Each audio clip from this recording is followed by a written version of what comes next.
ವಕ್ಫ್ ಬೋರ್ಡಿನ ಒಂದು ಅವಾಂತರದಿಂದ ಇತಿಹಾಸ ಪ್ರಸಿದ್ಧ ದೇವಾಲಯಗಳು ಕೂಡ ಇವತ್ತು ವಕ್ಫ್ ಬೋರ್ಡ್ ಅಂತ ಪಾಣಿನಲ್ಲಿ ಚೇಂಜ್ ಆಗಿದೆ. ಗೋಮಾಳಗಳು ಚೇಂಜ್ ಆಗಿದೆ, ಶಾಲೆಗಳು ಚೇಂಜ್ ಆಗಿದೆ, ಸ್ಮಶಾನಗಳು ಚೇಂಜ್ ಆಗಿದೆ. 3-4 ತಲೆಮಾರುಗಳಂತ ಇದ್ದಂಥ ಆಸ್ತಿನೂ ಕೂಡ, ಪಿತ್ತಾರ್ಜಿತ ಆಸ್ತಿನೂ ಕೂಡ ಇವತ್ತು ವಕ್ಫ್ ಬೋರ್ಡ್ ಆಗಿದೆ. ಅದ್ರ ಜೊತೆಗೆ ಸರ್ಕಾರಿ ಜಮೀನುಗಳು ಕೂಡ ವಕ್ಫ್ ಬೋರ್ಡ್ ಆಗಿರುವಂಥದ್ದು ನೋಡಿದ್ದೀರಿ. ಈಗ ಕಠಿಣ ಕಾನೂನುಗಳಿದೆ. ಯಾವುದಕ್ಕೆ? ಸೇಂದಿ ವನಕ್ಕೆ ಕಠಿಣ ಕಾನೂನು ಇದೆ, ಗುಂಡ್ತೋಪಿಗೆ ಕಠಿಣ ಕಾನೂನು ಇದೆ, ಹುಲ್ಲುಬನಿ ಗೋಮಾಳಕ್ಕೆ ಕಠಿಣ ಕಾನೂನು ಇದೆ. ಇಷ್ಟೆಲ್ಲ ಇದ್ರೂ ಕೂಡ ಆ ಜಮೀನಲ್ಲೂ ಕೂಡ ವಕ್ಫ್ ಬೋರ್ಡ್ ಹೆಸರುಗಳನ್ನ ಸೇರಿಸಿರುವಂಥದ್ದು. ಇವತ್ತು ಎಲ್ಲೆಲ್ಲಿ ಕಂಡ ಆಸ್ತಿನೆಲ್ಲ ನಂದು ಕಂಡ ಆಸ್ತಿನೆಲ್ಲ ನಂದು. ಪಾಣಿ ಈ ದಾಖಲೆಗಳು ರಾತ್ರೋರಾತ್ರಿ ಚೇಂಜ್ ಆಗ್ತೈತೆ. ಒಂದು ಗಾದೆ ಇದೆ, ಪ್ರತ್ಯಕ್ಷ ಕಂಡರು ಪ್ರಮಾಣಿಸಿ ನೋಡು ಅನ್ನೋದು. ಈಗೇನಾಗಿದೆ, ಪ್ರತ್ಯಕ್ಷ ಕಂಡರು ಒಂದ್ಸರಿ ಪಾಣಿ ತೆಗೆದು ನೋಡ್ಕೊಂಬಿಡೋಣ ಎಲ್ಲಿ ನಮ್ಮ ಹೆಸರು ಚೇಂಜ್ ಆಗಿದೆಯೋ. ಆ ಪರಿಸ್ಥಿತಿ ಇವತ್ತು ಇದೆ. ರೈತಾಪಿ ವರ್ಗ ಇವತ್ತು ಒಂದು ರೀತಿ ಆತಂಕದಲ್ಲಿ ಇರ್ತಕ್ಕಂಥದ್ದು.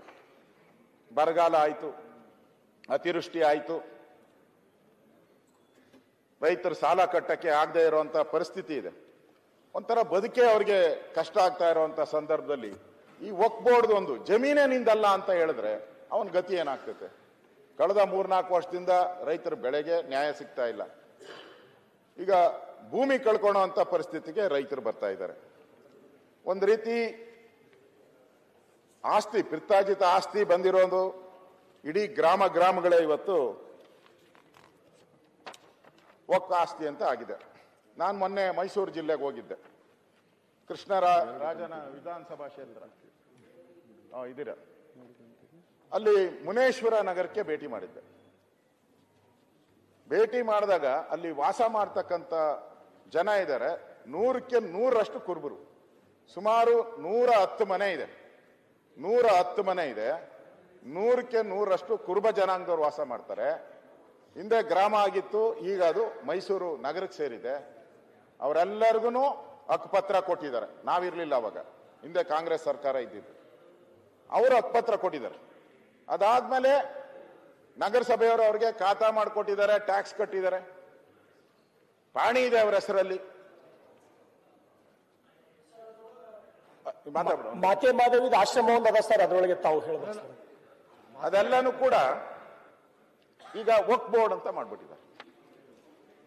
ಸರ್ಕಾರ ಹೇಳ್ತೈತೆ ನಾವು ಏನು ಮಾಡಲ್ಲ ಅಂತ, ಅದೆಲ್ಲ ಕೂಡ ವಕ್ಫ್ ಬೋರ್ಡ್ ಅಂತ ಆಗಿದೆ. ನಾನು ಭೇಟಿ ಮಾಡಿದಾಗ ಏನಪ್ಪ ನಿಮ್ಮ ಸಮಸ್ಯೆ ಅಂತ ಕೇಳಿದೆ. ಅಲ್ಲೊಂದು ಬಸವ ಮಂದಿರ ಇದೆ, ಬಸವಣ್ಣನ ದೇವಸ್ಥಾನ ಇದೆ, ದೊಡ್ಡದು, ಸುಮಾರು ಒಂದು 100 ಅಡಿ ಇರ್ಬೋದು. ದೊಡ್ಡ ದೇವಸ್ಥಾನ ಬಸವಣ್ಣಂದು ವಿಗ್ರಹನೂ ಕೂಡ ಇದೆ. ರಾಜಸ್ಥಾನದಿಂದ ತಂದಿರೋ ವಿಗ್ರಹ ಇರ್ಬೋದು, ವೈಟ್ ಇದು. ಅಲ್ಲಿ ಒಬ್ಬರು ಸ್ವಾಮೀಜಿನೂ ಇದ್ದಾರೆ, ಮಠದ ಸ್ವಾಮೀಜಿನೂ ಇದ್ದಾರೆ. ಅಲ್ಲಿ ಅನ್ನದಾಸೋಹ ನಡೀತೈತೆ. ನಮ್ಮ ಸರ್ಕಾರ ಇದ್ದಾಗ ಅವ್ರಿಗೆ 60 ಲಕ್ಷ ರೂಪಾಯಿ ಅನುದಾನನೂ ಕೊಟ್ಟಿದ್ದೀರಿ. ಆ ಮಠ ಅನ್ನದಾಸೋಹ ಕಾರ್ಯ ಮಾಡೋಕ್ಕೋಸ್ಕರ ನಾವು 60 ಲಕ್ಷ ರೂಪಾಯಿ ಸರ್ಕಾರದಿಂದನೂ ಕೊಟ್ಟಿದ್ದೀರಿ.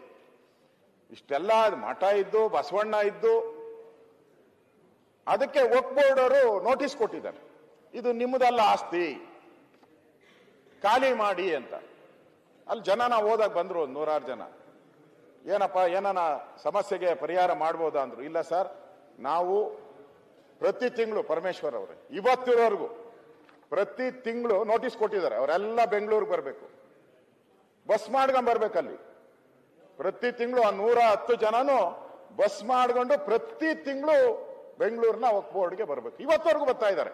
ನೀವು ಸ್ಟಾಪ್ ಮಾಡಿದೀನಿ ಅಂತ ಎಲ್ಲ ಹೇಳಿದಿರಲ್ಲ, ಏನೂ ಇಲ್ಲ, ಇವತ್ತವರೆಗೂ ಬರ್ತಾರೆ. ಅಲ್ಲಿ ಬಂದಾಗ ಕೇಸ್ ಅರ್ಜೆಂಟ್ ಅಂತಾರೆ. ಅವ್ರಿಗೆಲ್ಲ ಒತ್ತಡ ಮಾಡ್ತಾ ಇದ್ದಾರೆ. ಏನಂತ ಅಂದ್ರೆ ಇದು ವಕ್ಫ್ ಬೋರ್ಡ್ ಆಸ್ತಿ, ಯಾರ ಸರ್ಕಾರ ಬುದ್ಧಿ ಇಲ್ದವ್ರು ನಿಮ್ಗೆ ಹಕ್ಕುಪತ್ರ ಕೊಟ್ಬಿಟ್ಟಿದ್ದಾರೆ. ಕೊನೆಗೆ ಒಂದು ರೆಮಿಡಿ ಮಾಡೋಣ.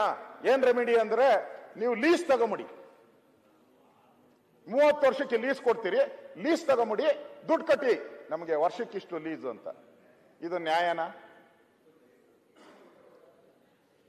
ನನ್ಗನ್ಸ್ತತೆ ಮುನೇಶ್ವರ ನಗರ ಹೋಗಿ ಬಸವಣ್ಣನ ಮೇಲೆ, ಬಸವಣ್ಣನ ಮಠದ ಮೇಲೆ ಅದನ್ನು ಈದ್ಗಾ ಮಾಡಕ್ ಹೊರಟ್ಬಿಟ್ಟಿದ್ದೀರ.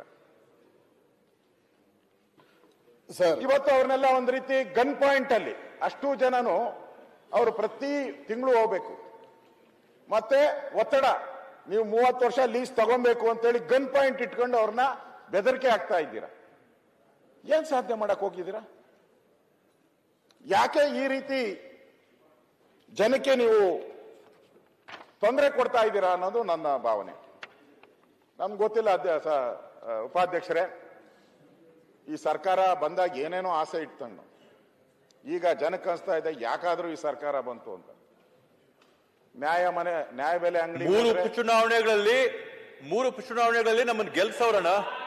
3 ಚುನಾವಣೆಗಳಲ್ಲಿ ಗೆಲ್ಸಿರೋದು ನಾವು ಮಾಡ್ತಾ ಇರ್ತಕ್ಕಂಥ ಒಳ್ಳೆ ಕೆಲಸಗಳನ್ನ ನೋಡಿನೇ ಅಣ್ಣ. ಮಾತಾಡಿ, ಇದು ಯಾರಿಗೂ ಕೂಡ ಬೇಸರ ಆಗಿಲ್ಲ. 3 ಉಪಚುನಾವಣೆಗಳಲ್ಲಿ ಕೂಡ ದೊಡ್ಡ ಬಹುಮತದಲ್ಲಿ ಗೆದ್ದು ಬಂದಿದ್ದೀವಿ. ಸಾರ್ವಜನಿಕರಿಗೆ ಬೇಜಾರಾಗಿದ್ದೀವಿ.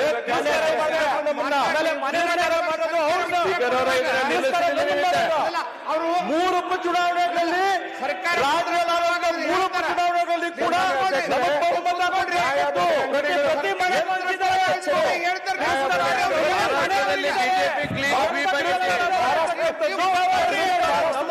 ಮಹಾರಾಷ್ಟ್ರದಲ್ಲಿ ಬಿಜೆಪಿ ಕ್ಲೀನ್ ಸ್ವೀಪ್ ಮಾತಾಡಕ್ಕೆ ಅವಕಾಶ ಕೊಟ್ಟಿದ್ದೇವೆ. ಉತ್ತರ ಕೊಡುವಾಗ ಹೇಳ್ತಾರ